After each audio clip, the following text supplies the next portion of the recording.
Sanbonani, sanbonani nonke nisaphila nje. Very good morning, it's Penny the Black Pen.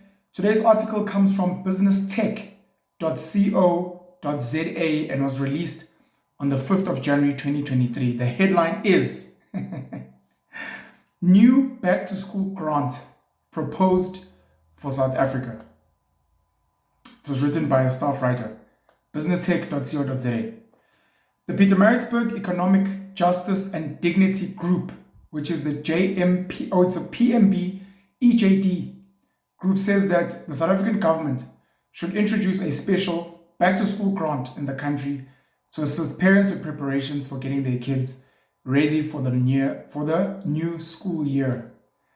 We advocate that the government provides some type of additional grant allocation every January to assist parents with their children's new school year expenses, thereby securing a sounder foundation to support education, whilst reducing debt incurred at the beginning of the year, which haunts parents throughout the year, the group said.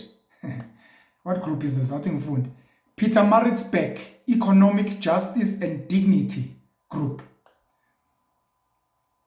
Open quote, this special back-to-school grant, targeted directly for the new school year, would provide a focused investment for improved education outcomes whilst alleviating some of the financial pressures on parents, close quotes. The proposal comes against the backdrop of the rising cost of living in South Africa, with the PMB EJD arguing that measures in place, such as the national minimum wage, the NMW, and other social grants not being enough to help the vast majority of the population. Government, through the Department of Labour and Employment, is proposing an 8% increase in the NMW for 2023, which would take the rate up to 25 Rand per hour. That's the national minimum wage. However, the PMB EJD says this is simply not enough. Open quote, the national minimum wage is a poverty wage. It reduces productivity in the workplace. It slows down economic growth. It damages workers' health.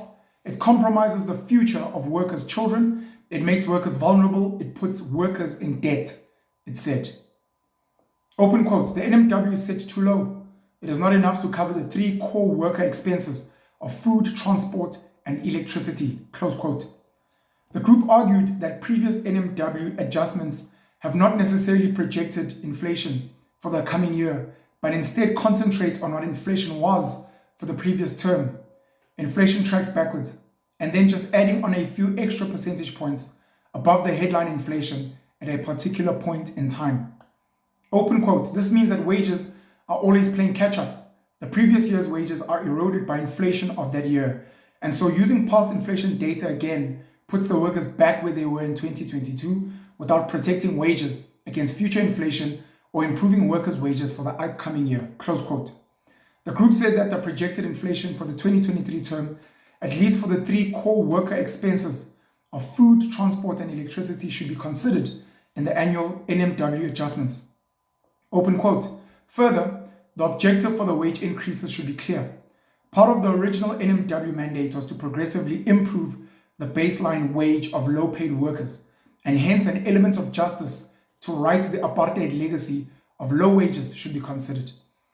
The NMW, if used well, could be a valuable tool to improve not only our social stability, education and health outcomes, but also our economic prospects. The annual deliberations on where the NMW sit at is important, close quote, the PMB EJD said. More grants.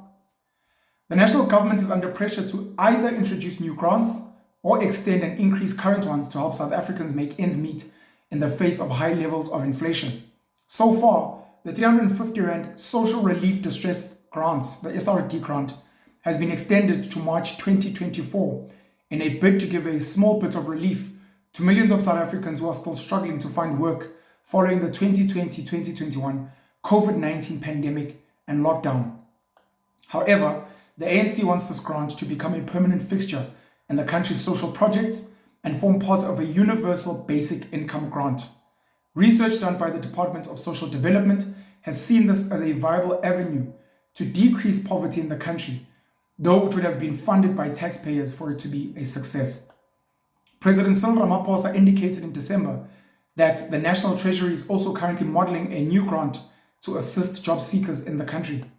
With limited resources available to it, however, Treasury would have to make difficult decisions on which additional social relief would be most feasible to implement, who would it be targeted at, and where the funding for such initiatives would come from.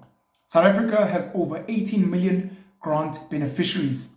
Finance Minister Enoch Godongwana announced the extension of the SRD grant to March 2024 during his presentation at the medium-term budget policy statement in October. As a result of the extension of the SRD grants, other social grants, such as the old age grants and disability grants, will increase lower than inflation, the minister said. Jesu Christu was a Nazareta. BusinessTech.co.za, 5th of January, 2023. I laugh because it's such a ridiculous, so ridiculousness here that we see here in this country. So I've never heard of this Pietermaritzburg Economic Justice and Dignity Group and their suggestions. I think, let me just raise some of my frustrations. So it says here South Africa has over 18 million grant beneficiaries. That was before the SRD grant was implemented. After it was implemented, an additional about 11 million grant recipients were born, because to get the 350 grant, that means you don't get any of the others. So we currently have about 30 million out of the 60 million South Africans that are on one type of grant or the other, whether it's a child grant, whether it's a disability grant, whether it's an old age grant known as a pension, or now this 350 social relief for distress grant. 30 million people. And the ANC-run government wants to create more grants and wants to increase the money of grants. 30 million grant recipients. How many taxpayers do we have?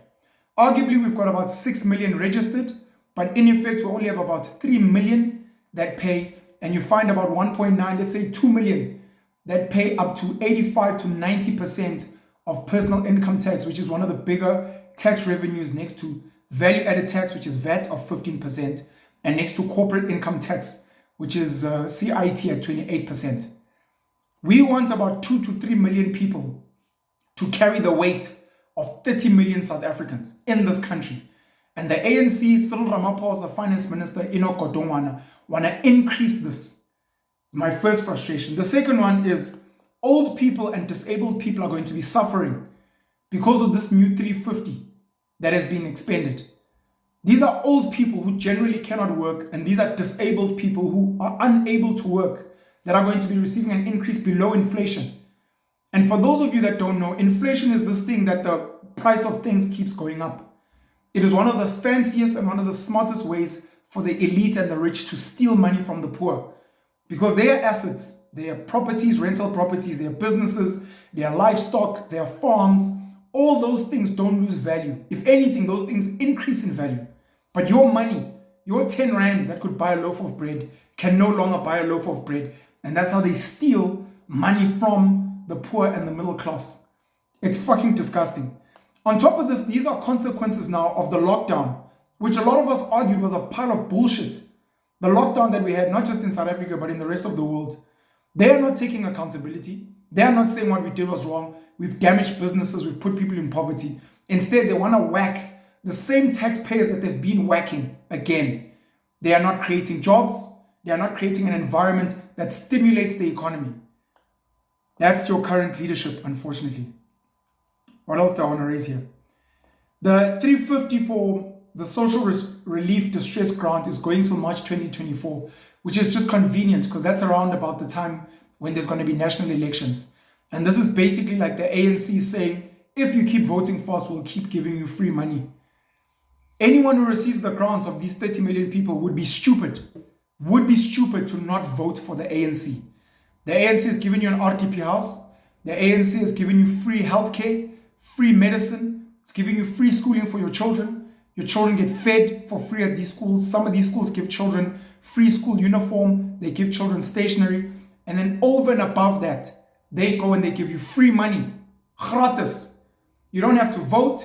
You don't have to be working. You don't have to clean the streets. You don't have to make sure that you're participating in anything to do with developing the country.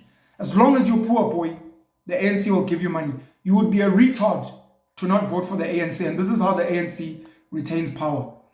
The ANC itself wants more grants, and they want this national, this universal basic income grant, which I fucking hate. I've heard Elon Musk speak about it. I think Jeff Bezos and other Silicon Valley and other billionaires. This idea that you must give people free money because robots are coming to take our jobs. Already there's automation, artificial intelligence with gadgets now or apps now like Chat GPT, Bixby. We don't have Jarvis, we have Siri. People are going to keep losing jobs. I made a very powerful video a couple of years ago saying there are no jobs coming. There are no jobs coming. So the rich, the elite, they decide it's cheaper to pay people a shit minimum wage. It's cheaper to keep the poor in the townships, catching trains and buses and taxis. It's cheaper to make sure that people are getting grants than to pay people what's fair to build a stimulating economy, or to say, fuck all of this shit. Let's build South Africa into a strong economy. If you want to earn a grant, stop having fucking kids. Go and work.